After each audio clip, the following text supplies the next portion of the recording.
அன்பிற்கினியவர்களே, பயனற்ற பொருட்களை விட்டுவிட்டு மனிதன் தன் கைகளால் உருவாக்கிய பயனற்ற பொருட்களையும் பொய் தெய்வங்களையும் வெற்று சடங்குகளையும் தெய்வீகமாக்கி வணங்கும் போது உண்மையான வாழும் கடவுளை மறந்து விடுகிறான்.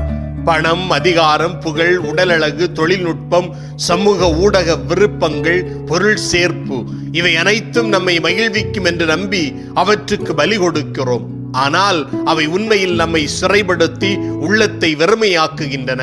பவுலும் பர்னபாவும் சுட்டிக்காட்டியது போல உண்மையான கடவுள் வானிலிருந்து மழையை பொழியச் செய்து வளமான பருவங்களை தந்து உணவளித்து உள்ளங்களை மகிழ்ச்சியால் நிரப்புகிறார்.